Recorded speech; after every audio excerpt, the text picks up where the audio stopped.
So I want to please welcome Dr. Ijeoma Carroll from the Cardiovascular Education Foundation and also the incoming chair of the Global Cardiovascular Collaborative.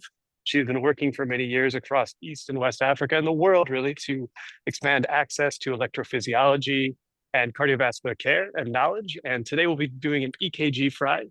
So we're very excited. If you want to take it from here. Hello, welcome. Let me put, they said welcome from the Gambia. Welcome, welcome. Thank you guys for coming.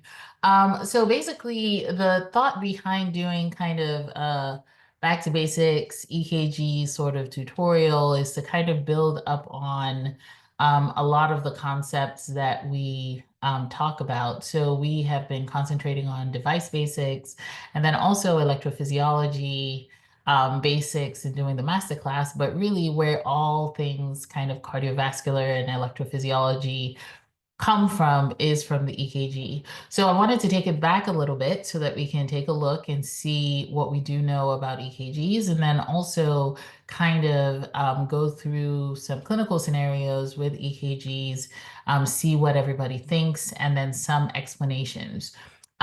This lecture is going to be a little bit more didactic than I hope future EKG Fridays are going to be. So this one has kind of, let's go back to the basics, looking at what we're actually looking for when we look at an EKG.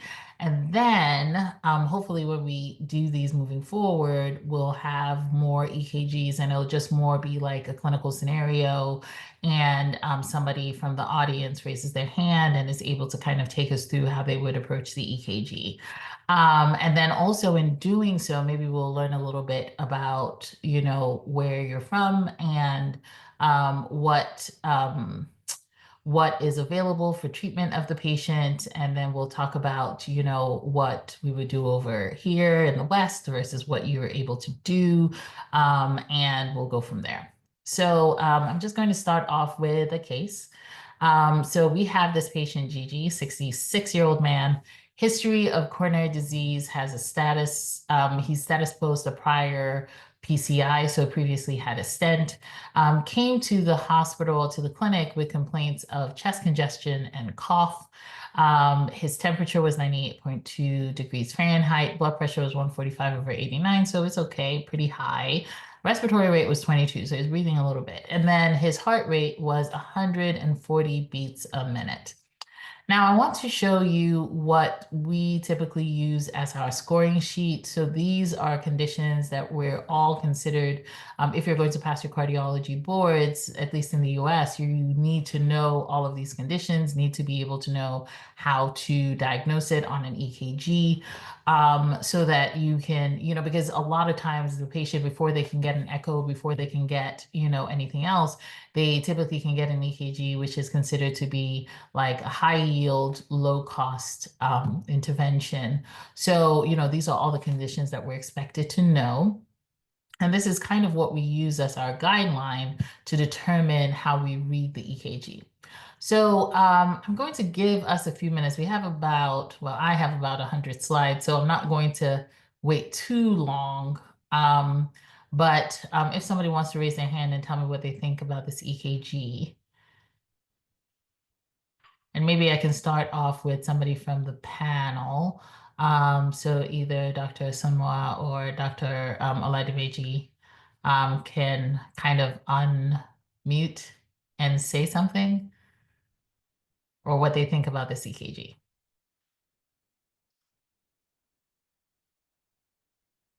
Hi, good evening. Oh, hi, good evening. How are you? I'm very well, thank you. Yourself? I am doing well. So what do you think? Um, it's difficult for me to visualize clear P waves. Mm-hmm. Looking at lead two, lead two, it looks kind of like possibly like a flutter Mm-hmm. with a 2-to-1 conduction. Mm-hmm. But then this would be at a rate of a little more than 100, probably like 110 thereabouts. The axis is normal. Well, it's a physiological axis, which is normal. Mm-hmm. QRS duration is normal. The morphology is, well, in V3, there's a Q wave. I don't see in the other inferior leads. The AVF has a little R, so I wouldn't say it's an inferior and old inferior infarct. And then there are some T inversions in B5 and 6. Altogether, I'd say atrial flutter, and then probably some non-specific repolarization changes. Okay. So if you were to read this, basically you would say atrial flutter, which is a number 17, and then a 2-to-1 AV block, which is a number 31. And then you mentioned some ST T-wave abnormalities. So there's the ST and T-wave abnormalities are kind of over here, and sometimes you can have non-specific. It's interesting the way that they read EKGs, at least during the testing period. Sometimes they can actually penalize you for guessing, right? So, because otherwise you would read like, everything you could possibly see. But I do agree with you when you look at this EKG a little bit, you can kind of see that these T waves look a little like, inverted compared to that T wave over there that looks positive, right? And then also in the lateral leads, you see the same thing here too. Now, the QRS is a little bit prolonged, right? Or it's at about 120 milliseconds. So the question is, would you say that this is a left bundle or no?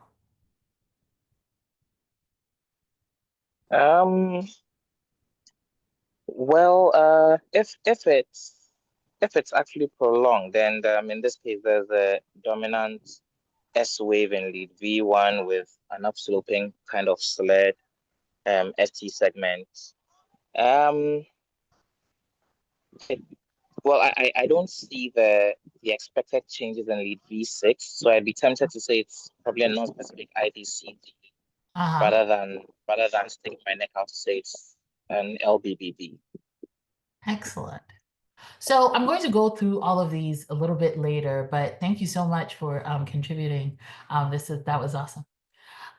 So I'm just going to go first to the basics, right? And in all things, practice makes perfect. So the more I'm talking about this, I want you to actively use this when you guys have EKGs to kind of look at your EKGs in an organized manner. Because of course there is immediately you look at an EKG, you kind of look through and try to find what the diagnosis is.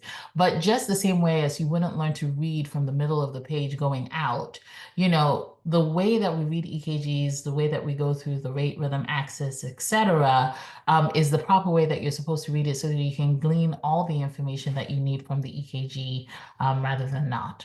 So, of course, we know about the electrical system of the heart. Remember that you have your sinoatrial node that sits in the epicardial surface of the heart, right by the crista terminalis. And sometimes it's a little bit more discrete, sometimes it's a little bit longer, but you have these intranodal tracts that go from the sinoatrial node to your atrioventricular node. And then you also have your Bachman's bundle that goes to the left side, right? And then when you go through your HIS and your interventricular fibers and your conduction fibers, then you go to your left bundle branch and your right bundle branch, and those innervate the rest of the heart. And this electrical superhighway is responsible for the EKG that we see. And so for normal conduction, we both have the segments and then we also have your intervals.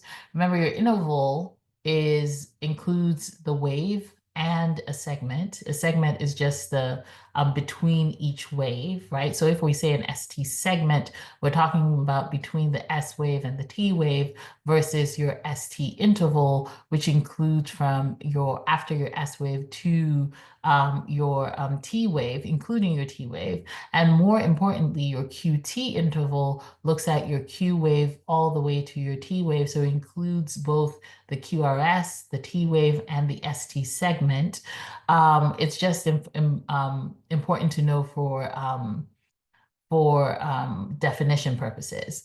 And so usually your PR interval is less than 1 big box or 0.2 seconds, 200 milliseconds. Your QRS is usually less than 100 milliseconds, definitely less than 120 milliseconds.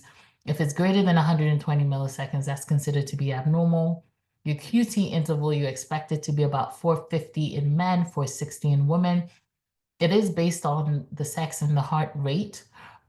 So when you are looking at your RR interval, you expect your QT interval to be a little bit less than that. If it's more than that, then that's a prolonged QT interval, and you should treat that accordingly. And so, when we're looking at our EKG, typically we have 12 leads. You have your 3 standard limb leads, your augmented limb leads, so they're basically your bipolar leads, and then you have your 6 precordial leads, which are also unipolar. The reason why we kind of say unipolar versus bipolar is because when it's unipolar, you can actually look at where it's coming from, and it helps localize certain parts of the EKG. So for instance, if you have like a ventricular tachycardia, or even if you have an atrial tachycardia, sometimes in certain leads, right, when you look at it and it's negative, that means that it's coming from there. So that's the reason why it's important to know which ones are augmented, which ones are not, which ones are bipolar, which ones are unipolar. Usually your 1, 2, 3 are typically your bipolar leads. So like lead 1 goes from AVR to AVL, right? It's towards that direction. Your lead 2 goes between your left arm and your left leg. Lead 2 goes from your right arm to your left leg. Lead 3 goes from your left arm to your left leg. And then you have your augmented leads that go from like your Wilson terminal, which kind of is supposed to sit at the middle of the heart, and it kind of goes out. So you have your AVL towards your left arm, your AVR towards your right arm, and AVF, which goes towards your left leg. And I believe Dr. Moronkala raised his hand. Did he? Did you want to speak? I'm going to allow you to speak.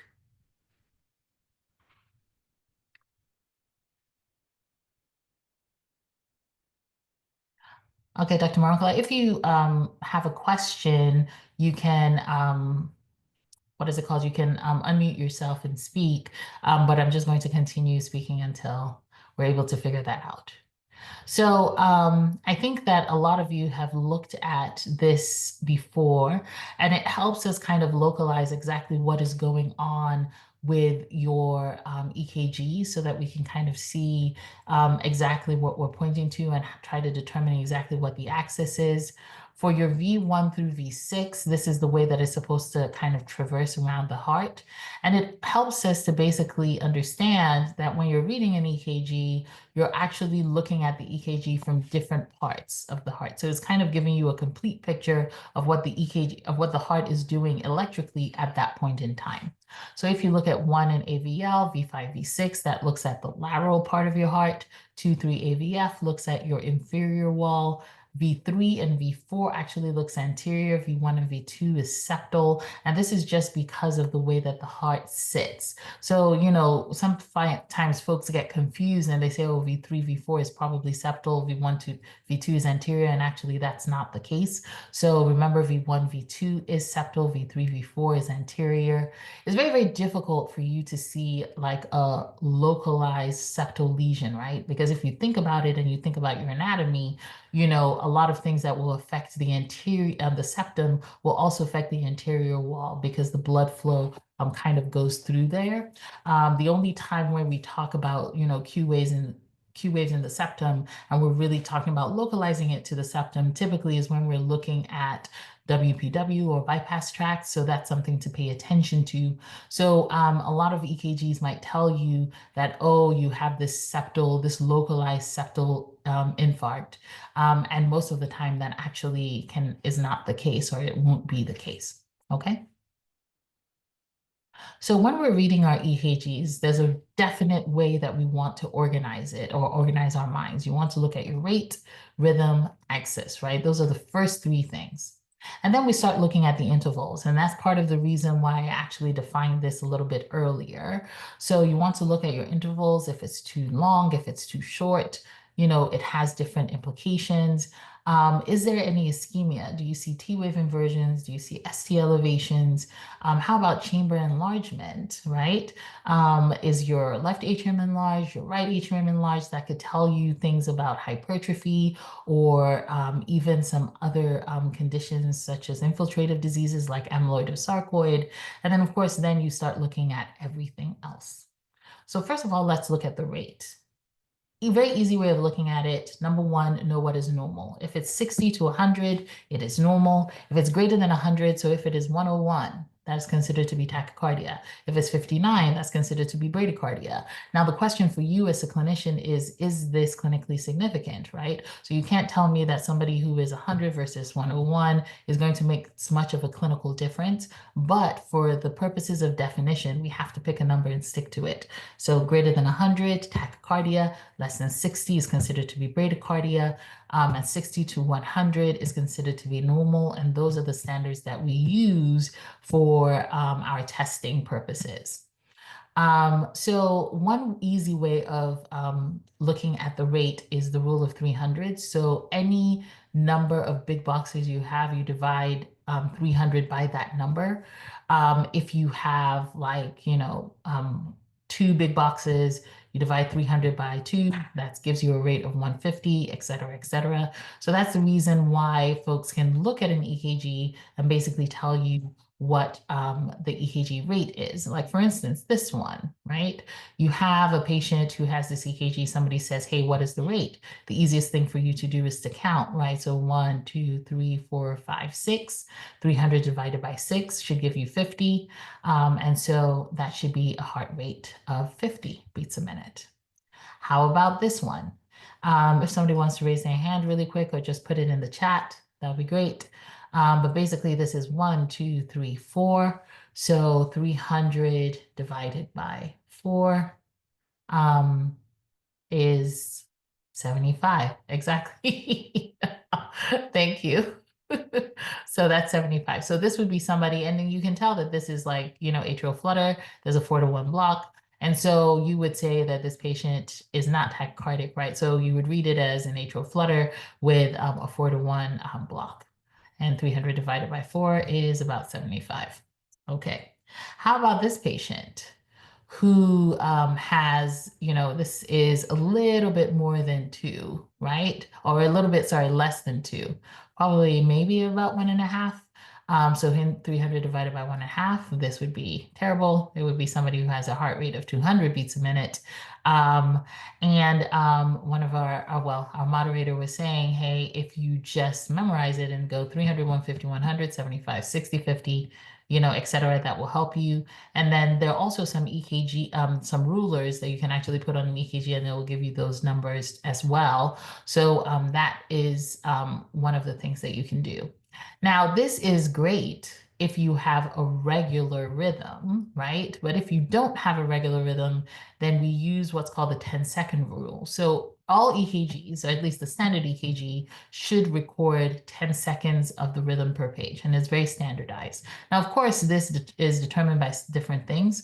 One of the things that we look at when we look at our EKG, you want to make sure that the EKG has the normal like standardization. So over here, you should see a width of about 1 box and a height of 2 boxes. And then you know that it's set up to be a standard. So what does that mean? It means that it's 10 millimeters per millivolt for the height. And then it's also 25 millimeters per second for the width. And that tells you, okay, this is the standard. There's some times where because of one thing or another, maybe sometimes they're looking to actually see what are the P waves. Maybe you can't see a P wave properly, so you make it a little bit taller, right? That's not standard. Or if you make it a little bit wider, then that's not standard. So you should kind of look at those boxes to make sure your standardization is correct. But as long as that standardization is correct, at least on the width end, then we know that the EKG is 10 seconds 10 seconds for the rhythm. In which case, whatever you count over a 10-second strip that should be able to tell you that, this multiplied by 6 would be the number of beats in that for that patient per minute. So let us count this out, right? This is a patient who is very tachycardic. And if you count this out, well, believe me when I say that it's about 33 beats, and you multiply that by 6. So this is 198 beats per minute. Okay. All right. Does anybody have any questions about the rate? All right. So then we're going to talk about the rhythm. So when we're talking about rhythm, it's very important because it tells us what we're dealing with. And actually, some people might say that the rhythm is really the most important. The rate kind of tells you if, the patient, if this is something that we should worry about or not. If it's tachycardic, we worry a little bit. If it's too bradycardic, we worry a lot. But if not, then we can kind of go to the rhythm. And sometimes you see us kind of going back and forth between the rhythm and the rate to figure out what's going on. There are different areas of the heart that you could get the heart rhythm from, right? It could come from the sinus node. It could come from the rest of the atrium. It could come from the junction, and the junction is basically your atrioventricular junction, right? And then it can also come from the ventricle. So in the heart, the cells of the heart are the only ones that can actually also self-depolarize and cause depolarization of their surrounding cells. These underlying pacemakers serve as the backup to the sinus node, just in case the sinus node, for whatever reason, decides to stop. And that basically is what is able to keep us alive and to keep patients from not dying suddenly when either their sinus node doesn't work or their atrioventricular node doesn't work. Because we have a backup, you're able to keep your heartbeat until somebody comes in and we have to put in a pacer. So remember that the original baseline rhythm for the heart comes from the sinus node. As I mentioned, it's on the right side of the heart from the crista, from the sinoatrial node that sits on the right upper chamber, right? There's usually a P wave before every QRS, and the P wave is also in the same direction as the QRS. Now, when we are reading EKGs, and you'll see the physicians kind of separate out what's happening in the P wave or what's happening in the atrium versus what's happening in the ventricle to accurately read an EKG. I'll give you an example of that a little bit later. But basically, for the purposes of simplicity, typically, if you have normal conduction throughout, you should have a P wave before every QRS and, a QRS after every P wave, typically. All right, so one of the things for you to determine whether this P wave, right, is coming from the sinus node, there are a few things. First things first, you want the P waves to be upright in 1 and 2 in AVF. So what does that mean? That means that it is not coming from the left side and it is not coming from the posterior wall of the heart. So anywhere that you see, your impulses or your activation being positive, that means that the activation is going to that direction, right? If you see it negative, that means it's coming from that direction, right? So you want your P waves to be upright or positive in 2, 3 in AVF, because this means that it cannot be coming from the left and it cannot be coming from the posterior wall of the heart, right? So that's number one. The second thing is you want your PP interval, so from one P wave to the other, to be standard. You would like for your RR interval to also be standard as well, or also to be constant, but sometimes that doesn't happen when you have atrioventricular blocks, etc. And so the former is one that we pay more attention to than the latter. Of course, we're looking at the rate. We want the QRS complex to be narrow. Sometimes it's wider because of some rhythm issues that we'll talk about later. Usually your P to QRS ratio is usually 1 to 1, and your PR interval is usually normal and constant, okay? So like for instance, this particular EKG, what would you say that the rhythm is? And either you can state it or you can put it in the chat.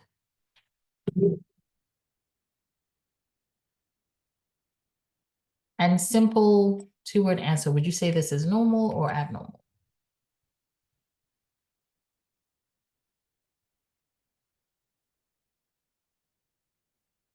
Someone, anyone? Exactly. So I have two folks saying that it's normal sinus rhythm, and you are correct. This would be normal sinus rhythm. So the different criteria, right? You have your sinus rhythm. Remember, we said sinus rhythm 60 to 100. Anything less is going to be bradycardic. Anything more is going to be tachycardic. Sometimes you might see us say something about a sinus arrhythmia. So what does that mean? That means that basically it differs, your RR interval is differing by less than 10%. If it's more than 10%, then we worry that you have a premature beat, either coming from the atrium or coming from the ventricle, usually from the atrium, because, you know, those are the only ones that are going to look the same. Your QRS will look the same, right? But those are the types of sinus beats that we usually see. So as we said, normal sinus rhythm rate is 60 to 100. Bradycardic, it could be, you know, is going to be less than 60. It could be a normal variant. Sometimes people exercise very, you know, a lot. And as a result, they have a low heart rate that increases. As long as it increases when they need it to, then we're not really too concerned about that. If we give patients beta blockers, sometimes we cause them to be bradycardic, or calcium channel blockers or antiarrhythmics, right? Amiodarone is a strong one. Sotalol is another. It can cause you to be bradycardic. You want to, if you see a sinus bradycardia, you shouldn't rush to put in a pacemaker. And that's the reason why we have criteria for which we put in pacemakers. But basically, if the patient is doing okay, has a normal blood pressure, doesn't report any symptoms, then sinus bradycardia is not necessarily a problem. How about tachycardia? Well, typically, whenever you see a patient being tachycardic, something is telling the heart that it should go faster. And in certain cases, it might be inappropriate for you to actually decrease the heart rate, right? So if somebody has, you know, they're exercising, of course you want the heart rate to be fast. If they have a fever or if they have an infection, because of the infection and the vasodilation that occurs as a result, you want the heart rate to be fast, because otherwise you're going to lose your blood pressure. And so, you know, just because you see a fast heart rate, if it is sinus tachycardia, you don't want to always, your knee-jerk reaction shouldn't be always to reduce that, right? If the patient is anemic, the patient can get sinus tachycardia. You know, anything that causes the body to say, hey, we need an increased cardiac output is going to cause a sinus tachycardia. And so what you want to do is look for the underlying cause. One of the things that can happen with folks who have sinus tachycardia is, let's say, for instance, they have a pulmonary embolus. That could be caused by sinus tachycardia. And if you reduce the sinus rhythm or the sinus, you know, the rate artificially, that could cause the patient to crash. Now, how about a sinus arrhythmia? This is an example of one, typically secondary to breathing. The heart beats faster whenever you have that intake of breath. But as you can tell, it's less than 10% of the baseline RR interval and variation. And so we typically we will call it when we see it on an EKG, but basically follow it up with, and this is not really important, the patient is doing fine. There are some atrial arrhythmias that we have to be concerned about. You suspect an atrial arrhythmia if your P waves are inverted in 1, 2, and AVF, so the opposite of what you saw in your tachycardia, in your sinus beats. And then also if you have an abnormal shape, so if it's notched, if it's flattened, if it's very narrow, you know, it might be the same shape as sinus node, it might be positive in all the, you know, leads, but if it's very narrow, you then expect that, hey, maybe it's coming from someplace else, and typically it's coming from the septum. And of course, you expect to see a narrow QRS complex because this is coming from the atrium. The different types that we look at, you look at your premature atrial contractions. That's basically where you have that atrial beat coming in more than 10% of your RR interval, you know, added on, and that would be your PACs. If you have an ectopic atrial rhythm, usually you see your P waves that look kind of odd. A wandering atrial pacemaker and a multifocal atrial pacemaker are basically kind of the same. The only difference is the rate. More than 3 morphologies of P waves. One of them is less than 100 beats a minute. the other is more than 100 beats a minute. Remember that if the rate is less than 100, it's not considered to be tachycardic.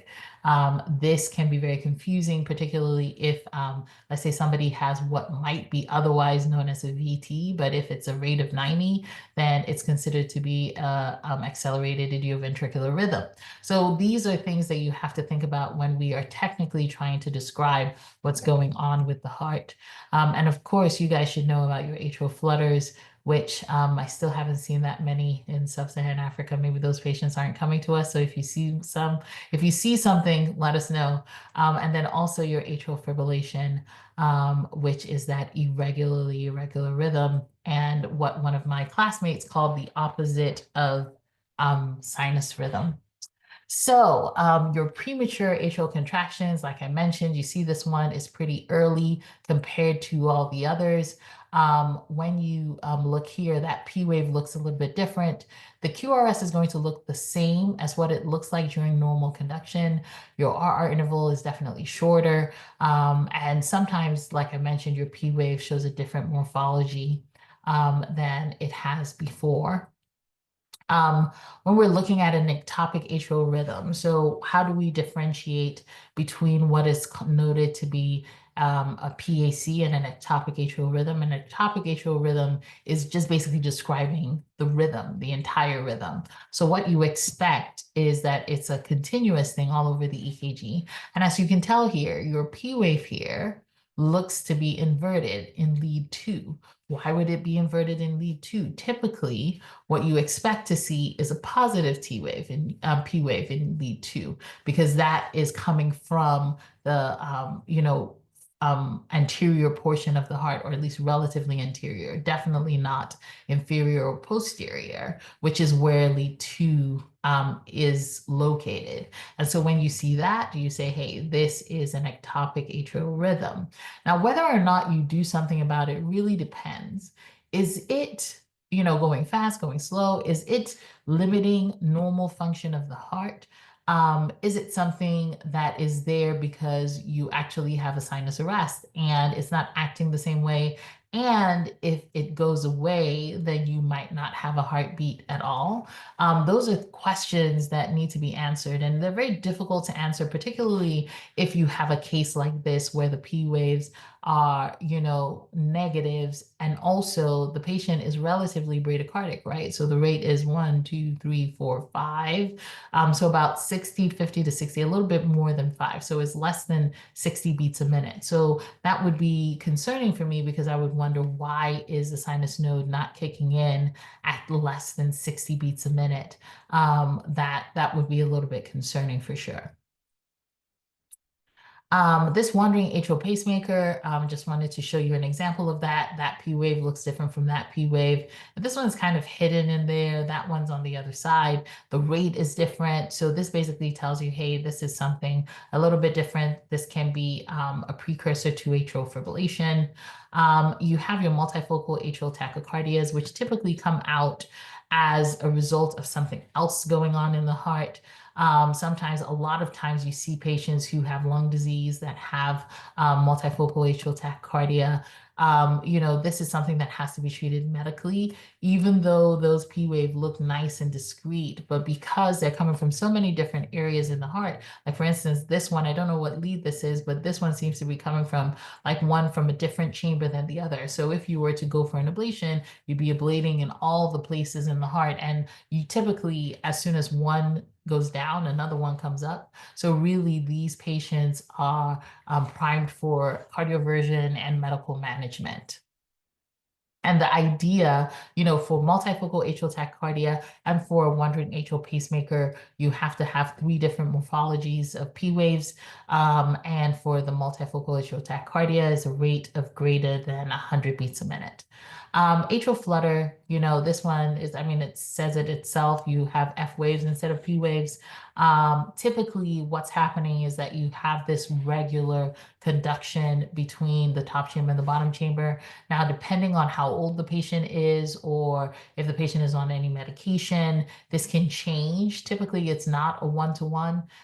There are some very scary cases where I've seen somebody go into a one-to-one atrial flutter pretty quickly. But of course, that if that happens, that patient is going to deteriorate and go into VFib because there's no way that you can pace the ventricle that fast and not have any issues. This is an opposite where you have a 6-to-1 conduction as opposed to the 2-to-1 conduction that we saw earlier. And then, of course, atrial fibrillation here shows no P waves. Ventricular rate is typically before the patient gets diagnosed, their first diagnosis. Ventricular rate is typically above 100 beats a minute. Of course, if the patient is already on a beta blocker, then the patient might show up something like this, where the ventricular rate is 40. The important thing about seeing atrial fibrillation is that there are a few things that you cannot be able to, you won't be able to figure out initially. The first thing is the heart rate variability, because with AFib you have this constant electrical activation, and so sometimes your AV node actually acts weirdly, right? It's not really acting the same way as it would act if you were in sinus rhythm, where you had a constant activation of that node. And so sometimes you see atrial fibrillation going really slow, even in a patient who is not on any beta blockers or calcium channel blockers. And sometimes you'll see it going so slow, you'll think to yourself, wow, I should actually have this patient have a pacemaker.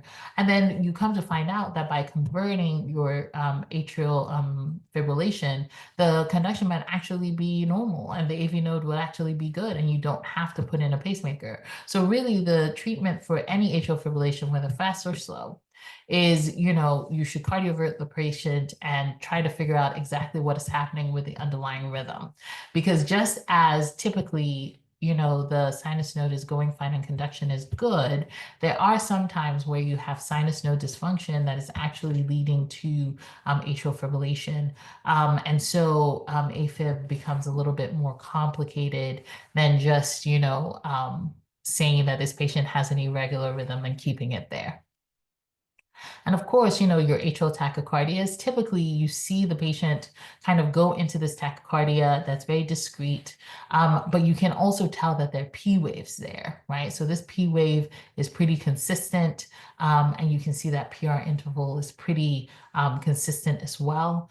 The rate is usually between 150 and 200 beats, 250 beats a minute. And if it goes any faster than that, then we call it an atrial flutter, because technically you don't expect an automatic focus to go that fast. Of course, looking at blocks, and the reason why I talk about blocks here is basically so that we can understand the reason why your atrial activation might not work the same as your ventricular activation. So if you have somebody who is in sinus rhythm and their PR interval is greater than 200 milliseconds, then you consider that to be a first-degree AV block. If there is no relationship between the P wave and the QRS, then you consider that to be a complete heart block. And then for your second-degree blocks, remember that is defined by group beating, which basically means that you have a group of QRSs and then you have a one drop, a group of QRSs and then you have one drop, right? And when that happens, that's typically a second-degree block.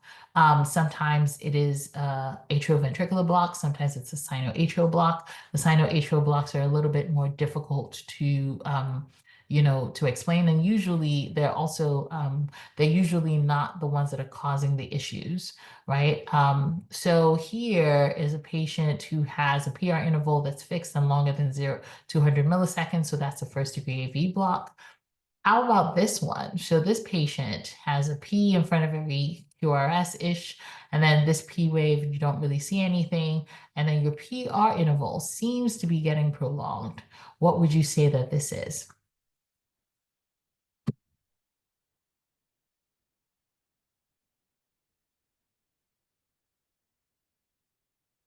Anybody in the chat?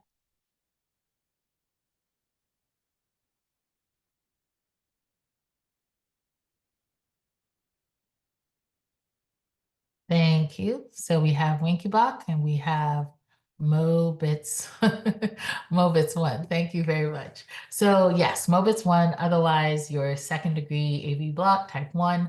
And the reason why we call it, well, Winkybach, Mobitz1, second degree type 1, all of that basically says, hey, whatever is going on is happening in the AV node. So it could be normal or it could be abnormal, but we err on the side of it being normal. And depending on the context, if the patient does not have symptoms, those patients don't necessarily need to have a pacemaker placed. Now, sometimes the patients have symptoms, in which case, we'll place a pacemaker. But for this particular situation, typically it's not. It's something that's systemic. You want to find out, was the patient sleeping when you saw this? Was, the patient on a beta blocker? Like, what exactly was going on? That sometimes patients faint. You see something like this, and then you say, oh, but, either they were valsalvating or, maybe they took blood and it was an extreme vagal response. All in all, if it's something that is related to the AV node, then you are not as concerned, or at least I'm not as concerned. All right, so that's Winkybach.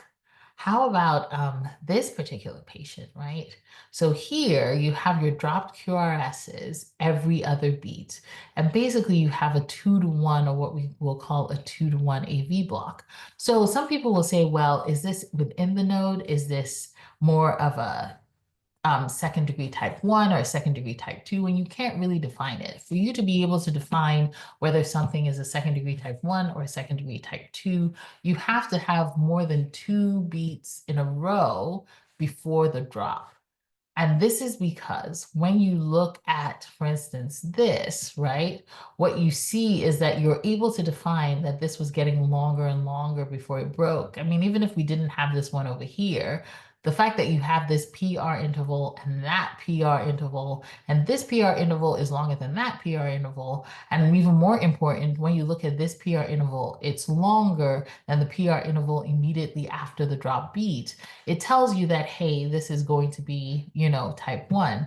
Similarly, if you have a type 2 AV block, right, which, oh no, this is not it. If you have a type 2 AV block, like something like here, right, where you have a P wave, a QRS, P wave, QRS, and then you have this P wave, QRS. If you look at the P and the QRS before, after the dropped beat, and you look at it before the drop beat, these two are the same. Therefore, this is going to be a second degree type 2, right? So because you don't have at least 2 beats going together for something like this, this is just going to be considered to be 2-to-1 AV block. And then it's up to you to decide, is this something that is coming from above the hiss, which is a little bit easier to manage without having a pacemaker placed, or is it happening below the hiss? And if it's happening below the hiss, then that's a little bit more challenging, a little bit more worrisome. So there are a few things that we look at in the EKG to tell us if it's coming from above the hiss or below the hiss.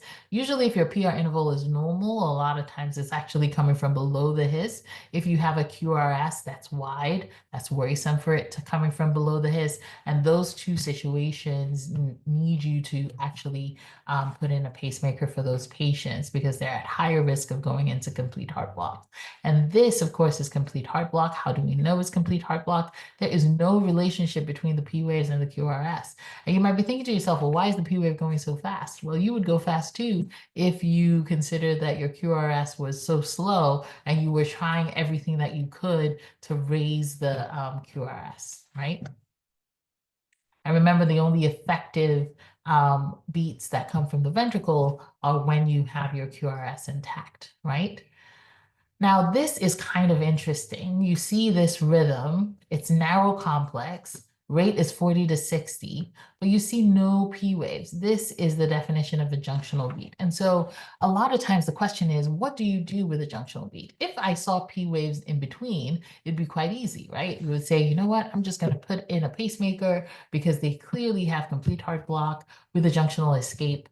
In this particular case, when you see no P waves, the question always is, hey, what do you do? And I would always say you want to put in a pacemaker. And the main reason why is because you have sick sinus, you've demonstrated that you've had a sinus arrest. You don't know how long this junctional rhythm is going to stay. It's a little bit more stable than, say, if it was a ventricular rhythm, but still, the junction was not meant to keep on beating the same way that the sinus node was. And so for you to see a sinus node that has given up in just a junctional rhythm, then it makes it a little bit more challenging to take care of. And if the patient doesn't have a contraindication to placing a pacemaker, I would. Now, I'm just going to look a little bit and just kind of mention a few things about ventricular arrhythmias. Sorry. So for ventricular arrhythmia, you're looking for a wide complex. The rate can either be fast or it can be slow. But if it's a wide complex that is either fast or slow, you don't see any P waves that are related to the QRSs, then this is your differential. You can have either PVCs, those are single ventricular beats, an idioventricular rhythm, that's basically where you have the ventricle just kind of going off on its own. An accelerated idioventricular rhythm, all those who do interventions will be able to say how they've seen this kind of rhythm. Usually it constitutes reperfusion into the tissue. So it's not unusual after you've placed the stent or given somebody TPA for you to see an idioventricular rhythm as well, or an accelerated idioventricular rhythm. And of course, we know our, worst culprits, ventricular tachycardia and ventricular fibrillation. This is an idioventricular rhythm. You typically expect the escape rhythm from the ventricle to be coming from less than 40 beats a minute. So if the rate is between 20 and 40 beats a minute, it's called an idioventricular rhythm. If you have it going between 40 and 100 beats a minute, then it is an accelerated idioventricular rhythm. And then, of course, your ventricular tachycardia is if the rate is greater than 100 beats a minute, and it seems like it's coming from the ventricle, VT it is, right? Now, this is the famous twisting of the points that you can see. It occurs typically when the patient has a prolonged QT interval, where you have these late depolarizations that come from the ventricle that cause you to have torsade de points, and then can put the patient into the VFib. Of course, this is somebody who had monomorphic VT. As you can see here, that ventricular rate was about 200 beats a minute, and eventually it got tired and degenerated into this unorganized activity of the ventricle called VF. And of course, this is not what we ever want to see and should, cause you to go into CPR mode. So back to our case, we took this patient to the lab. We had suspicions that this patient actually had atrial flutter, and so when we put in our catheters, we were able to confirm that the patient had atrial flutter. We did a little bit of mapping, and as you can see, this patient does look like they had atrial flutter, and you can tell that this is a counterclockwise atrial flutter, which is pretty typical for that, where it's actually coming from the septum and going around. You can have clockwise typical flutter, but either way, the treatment is the same. You ablate across cavotricuspid isthmus, and when you are done, then all of a sudden, the procedure terminated and the patient went back to their home in sinus rhythm. Okay, so now let's move on a little bit quicker. We have case number 2, and this is a patient we were called because the patient had palpitations. You can see that the patient had a pace rhythm on one hand, and then all of a sudden they went into this tachycardia, and we were called to evaluate the patient, and I will show you the EKG. So what does one think? Can somebody read this EKG for me?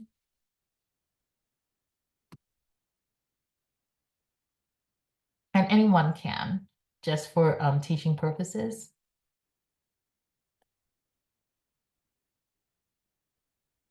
Either Dr. Wada or Dr. Oladimeji.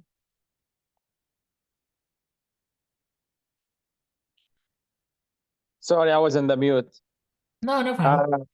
Yeah, that's a nice EKG. So I think if you're gonna look for the QRS, first, as you mentioned, you want to determine the rate and you want to determine the rhythm. And to my eyes from the phone, it looks regular, you know, so that's one. And number two, then I look like, you know, if there is any good P wave, so you're gonna look for any good lead that will show you that continuously. And the only lead I can see here is a V1. And that V1 is, you know, you can see what looks like a P wave. There is no particular pattern. If I walk it through to see it happening exactly the same. So that's interesting one. So, I mean, the QRS is relatively not very wide, but relatively, you know, I mean, I think it's reaching the 120 milliseconds. So I will say if I will put my money, you know, it's a sort of a VT coming from his Purkinje system, and you have that wandering P waves happening. I don't think like, you know, because there is, if I have to be regular and there is no one-to-one relationship to the P waves, that will be the only explanation that comes to my mind. Thank you. So I see a lot of people in the chat were saying SVT, asking if there was pre-excitation, pathway SVT, and then wide QRS space, delta wave pattern. So this is quite interesting. And so, you know, that was running through our minds when we were looking at it. So I'm just going to take a step back. And of course, you're looking at your coding sheet, thinking about those percolating. So when we're looking at the axis, you know, basically your normal axis is considered to be from -30 to 90 because this is where you expect the electrical activity of the heart to kind of flow. And those are considered to be the normal axis, whether it's left axis deviation, right axis deviation, or the indeterminate axis, which used to be called the northwest axis, which sometimes is called the extreme axis. Sometimes people say an extreme right axis. Basically, all of those are considered to be abnormal, and they're defined by, you know, what is happening in lead 1 and also what is happening in, you know, lead AVF. So you can do two things. You can either determine your axis looking at lead 1 and AVF, or you can look at where you have the QRS being equiphasic and basically knowing that it is 90 degrees from there, right? So you look at where it is, you know, for if you're looking at your quadrant approach, you look at where it is predominantly positive, predominantly negative, and determine what your axis is from there. And I found that to be the most consistent and the easiest way. Sometimes it's hard to see. And so the next thing that you can do is look at what is equiphasic and go from there. So for your quadrant approach, right, what you want to look at is look at what's in lead 1, what's in lead AVF, and if it's positive or negative or both, right? Or so if you have your lead AVF positive, negative, lead 1 positive, negative, if they're both positive, it's a normal axis, right? If lead 1 is positive but AVF is negative, then it's left axis deviation. If lead 1 is negative and AVF is positive, is right axis deviation. And then if both of those are negative, then it is considered to be an indeterminate axis. Now, if you notice that lead 1 is positive, right, and AVF is negative, you should go a step further and determine what is happening in lead 2. If lead 2 is positive, then actually that is that small segment of that normal axis from 0 to -30, and that is considered to be normal. So that patient does not have a left axis deviation that is pathologic, okay?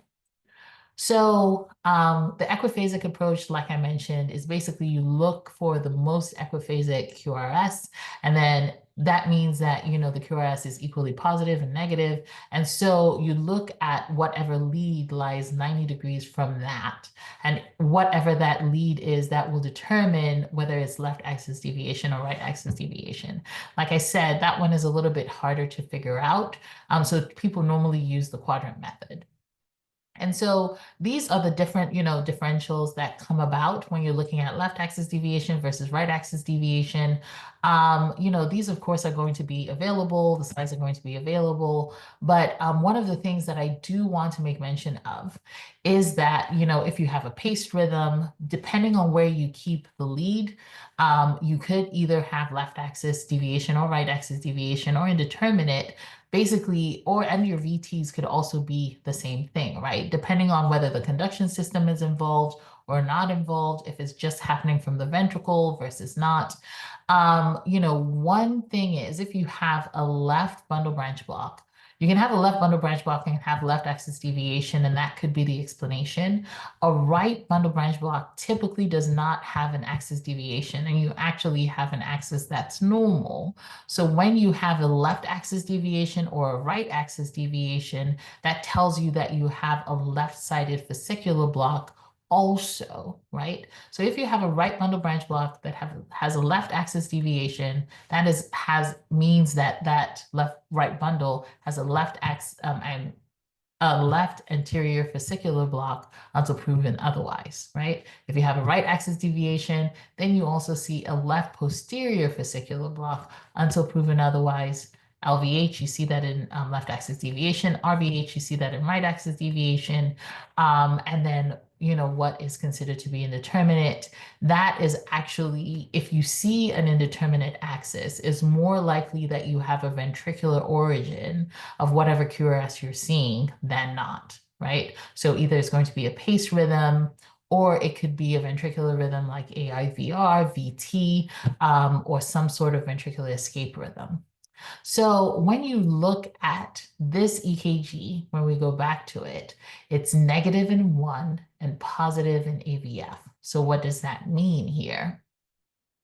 So if we go back over here, negative in lead 1, positive in AVF, you have your right axis deviation. Where is your EKG? What is it telling you? It's like either it's going to be a hemi block, it could be an MI. We know it's not that. We didn't really see any, you didn't see any Q waves, nor did we see any ST elevations. RVH, possibly, but no. Could be ventricular ectopy, WPW, we didn't really see. But, the one thing that you did see here, and we talk about this, at some other time, but like Dr. Wada mentioned, you have these P waves that are just kind of they're marching out-ish, right? Here you see P waves that are not necessarily related to that QRS. So that's number one. The second thing that was quite interesting here is, as Dr. Wada mentioned, it looks kind of narrow. However, if you look at certain QRSs, like if you look over here, if you look there, if you look there, it actually is pretty wide. It is not less than 120 milliseconds. And actually, when we measured it out, it was 121 milliseconds. And more importantly, as we made mention, when we saw the initial presentation of this patient, the patient did have a device, right? So that was very helpful for us. So the same time we were getting EKG, somebody was interrogating the device, and then this is what we saw. This is the right atrial lead. This was the left ventricle. This was the right ventricle. That was the left ventricle. And you can kind of see basically you have more V's than P's, which tells you that this is ventricular tachycardia. And so we took this patient to the lab. And what we found was that, not that I expect you to see, to notice anything of this, but this is a patient who'd had multiple heart attacks in the past.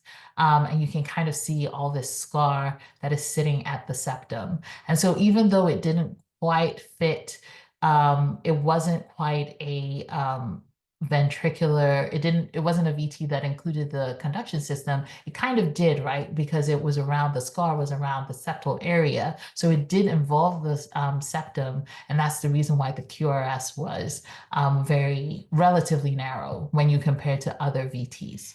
So there are different kinds of ablation that you can do. Sometimes you can map and try to figure out where your critical isthmus is, and then sometimes you can just do a substrate ablation.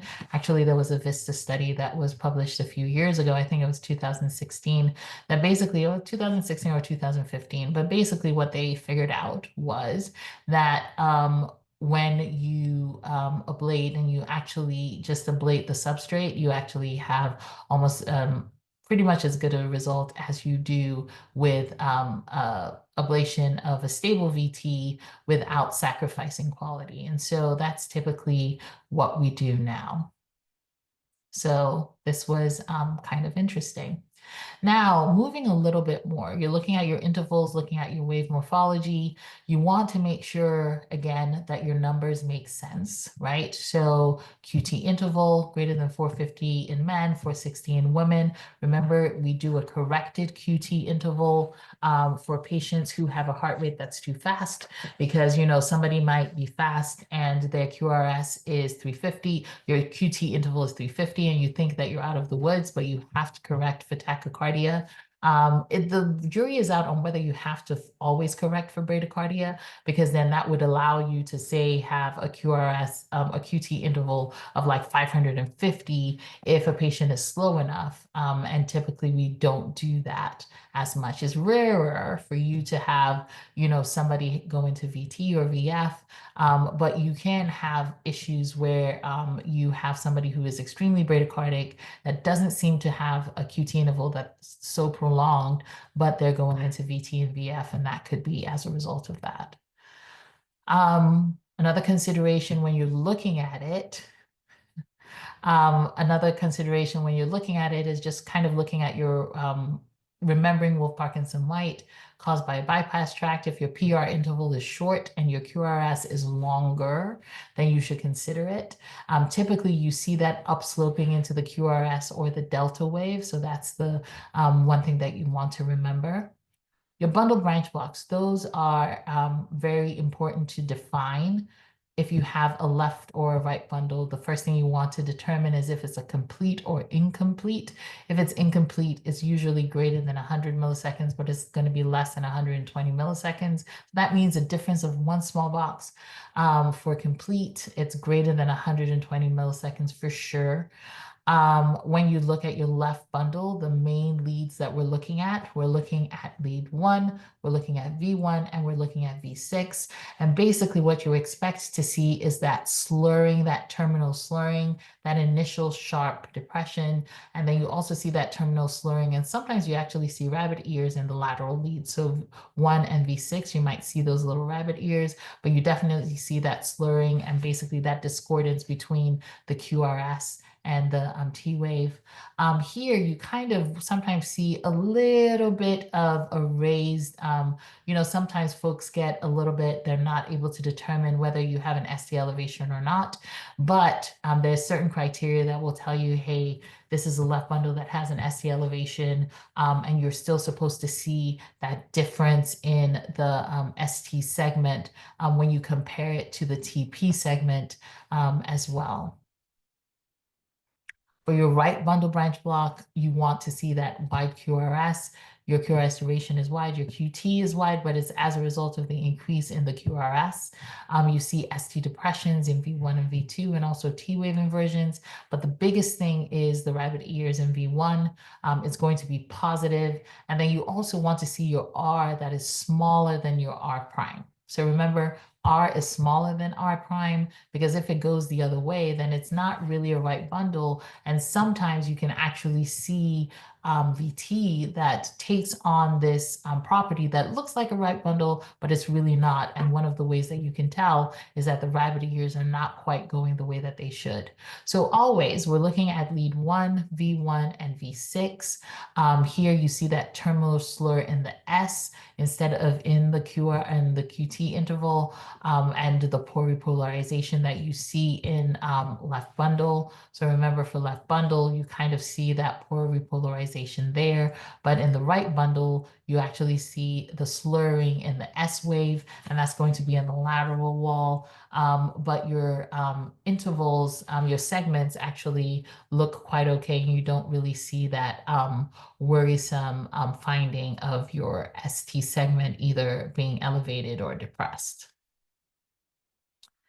Now, for your QRS and your ST segments, what are we looking at here?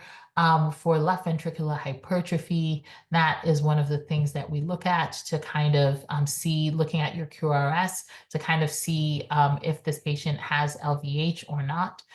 Sometimes, remember that when we're looking at an EKG and looking at the heart, what we're looking at really is the relative position of the heart to the chest wall, right? So if a patient is very skinny and is younger, somebody might look like they have left ventricular hypertrophy, but they don't necessarily have left ventricular hypertrophy. And it really just, if somebody has LVH on EKG, you can't diagnose it just from that. You have to do the echocardiogram. So just wanted to mention that. There's a few criteria that you can use. We have like your voltage criteria, where we look at the limb leads and the precordial leads and any combination of the two. You can look at your Cornell criteria, etc. But basically trying to figure out exactly what it is. And then basically find your criteria and stick to it. I usually will look at my R wave and S wave in V1 versus V6. That's typically what I look at. And then I'll look at the leads in lead 1 and S wave in lead 3, or looking at leads in AVL if it's greater than 11. That's an easy one. And then sometimes remember that if you look at your precordial leads and you add the largest R wave plus the largest S wave, if it's greater than 45, which is 9 boxes, then that could actually be a sign that this patient has left ventricular hypertrophy. So sometimes, just looking at the EKG, it takes a little bit more time for you to determine if this patient has, LVH or not. Why is it important for you to determine if the patient has LVH? If the patient plays sports, if the patient, if it's a kid that has a family member that passed away, things like that, then you do want to kind of at least have your screening test to be as sensitive as possible and determine if this patient needs to follow up with with an echocardiogram or something a little bit deeper so that they can evaluate. Now, how about ischemia and infarct, right? So those are typically indicated by some ST changes. If you have elevation, then you're worried about an acute infarct. If you have depression, then we look at ischemia. Why is this important? A lot of times it's important because that determines how quickly you have to intervene on the patient. So sometimes you can see SC segment depression if, let's say, somebody's exercising. If you see horizontal or downsloping ST depressions, is more likely that you have ischemia than if you see upsloping ST depressions. Those could just be as a result of, just whatever is happening. And so the reason why that's important is for those patients that you do exercise stress tests on. That's how we determine if this patient has a significant finding that needs to be further evaluated or not.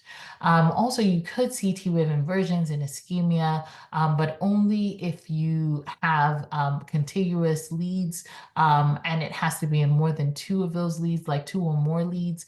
Those are the ones that we worry about a lot more. As I mentioned previously, when we were looking at the types of EKG, remember, or looking at the different places that the EKG looks at in the heart, when we talk about contiguous leads, and let me see if I can find where this is coming from. Excuse me. So going back to one of our initial pictures that we looked at, where we looked at the different parts of the heart. Remember that if you have, when we talk about contiguous leads, we're talking about, the leads that are looking at the same area of the heart. So if, for instance, you see an isolated, something in lead 1, but not necessarily in AVL, V5, or V6, then that is not considered to be contiguous. That wouldn't be something that I would be worried about, and so that's the reason why we look at contiguous leads. So if you see something in 2 and 3, but not AVF, that's still considered to be contiguous, and you should still pay attention to it. And this goes for T-wave inversions. This also goes for ST elevations and, of course, ST depressions. So when we have ischemia, like I mentioned, if you have a horizontal or if it's, downsloping, then it's a little bit more specific than not. And then how about, your injury? So when you have injury, but not necessarily infarct. So if you have an injury, you have ST elevation, incontiguous leads, those are the patients that we are typically going in and trying to intervene on as soon as possible. When we talk about door to balloon time or, exposure to, to balloon time, that is the tissue that we are trying to save, because if you don't, and usually it's about 90 to 120 minutes from when you actually see the patient and you see these ST elevations to reperfusion so that you don't have injury of the heart. Because what we found is that if you keep these arteries blocked for a long period of time, then what can happen is that you can form scar, and actually you can form aneurysms, which can be, an area that can be a nidus for ventricular tachycardia or ventricular fibrillation. And so early intervention can actually help so it doesn't get to this length of time. And so what are we looking for? Initially, what you see is that your QRS, your T wave gets inverted. Sometimes you see what we call the Wellen sign, which is basically this biphasic T wave in V2 through V4 that can be suggestive of critical stenosis in the LAD. So if we see kind of something like this, then we get a little bit more concerned. That will transition to a T wave inversion over the course of hours. And then later on, you might start seeing your ST elevations, and then you see the Q wave. And by the time you see a Q wave, a lot of times it's already very late. We still intervene because you could have some perfusion that might, or reperfusion that might help the heart. But definitely if you can get them just at the point of ST elevation, that would be the best for them. And that is the reason why a lot of people who have heart attacks have actually, come out of them with minimal event. So I'm just going to end with this third case. And this was one of my first cases as a fellow. She was a 55-year-old woman, no past medical history, but then she came into the hospital complaining that she hadn't felt right, and she had chest pain with walking, better with rest. And the initial person who saw her thought, oh, she has a little bit of ischemia. And as you can tell here, she had one, like maybe a little bit of an ST elevation in V1, right? And remember, your ST elevations have to be greater than one small box in the precordial leads, greater than half a box in the limb leads. So this would kind of be considered significant, but then the question is, well, did she have any contiguous leads, right? V1 doesn't really have a contiguous lead, right? You can say, okay, V1, V2, but it's like, it's not really kind of going with it. And then what you want to look at is V3, V4. Well, V3, V4 were not elevated, but you did see some depression. And then V5, V6 also depressed, right? And then 2, 3, and AVF also depressed. Lead 1, AVL also depressed. And it was like, okay, what exactly is going on? Worse though, you actually see AVR, you really see ST elevations here, right? So in this patient, Dr. Latimeji is saying like this is a posterior MI. Not quite, right? So whenever you see a V1 ST elevation, AVR ST elevation, that should make you start thinking of a like basically this is considered to be an all over ischemia, and actually what you would code on the EKG would be ST and T wave abnormalities that are suggestive of myocardial ischemia. But unfortunately, this is a global ischemia, which is mostly seen in left main disease, right? And yes, somebody said here that is ST elevation in AVR, and that is correct. Unfortunately, the patient was not recognized to be that until I came in 2 hours later and we saw this. We sent the patient to the cath lab, and unfortunately, the patient passed away. And so that is the reason why this becomes really important for you to take both the patient's history and what you see on the EKG. They can definitely give you clues. So next time, I hope to have another fellow fry. We've done a lot of didactics today, but I'm hoping that when we do another one, it will be more looking at EKGs, please send in your EKGs so that we can talk about it. And you guys can talk about the clinical presentation of the patient. Send it to ekg@cvfonline.org. Also, we're going to be coming into Nigeria in September. So all your interventional cases, your EP cases, any arrhythmias that you have concern about, please scan here. We have a form that you can fill in. And that was myself with some of the team at Lasouth, learning about some EP. And that's all I have. So thank you. Any questions, comments, all the things? Thank That was you very much. fantastic. Yeah. Just checking the Q&A. This one's from since Torsades point has QT prolonged, what is the recommended antiarrhythmic agents? For Torsades? For Torsades. Oh, for Torsades, you typically want to give magnesium, right? A lot of mag, and then try to figure out what the underlying etiology is. So hey, how are you doing? So, there are a few times where you see Torsades. Sometimes it could be as a result of, a lot of times you see it as a result of just plain like long QT, prolonged QT interval, in which case you are treating, so either making the patient a little bit more tachycardic. I mean, honestly, the treatment, apart from giving magnesium, would be determined by what you think the etiology of Torsades was. So it differs. Dr. Wada, did you want to say something?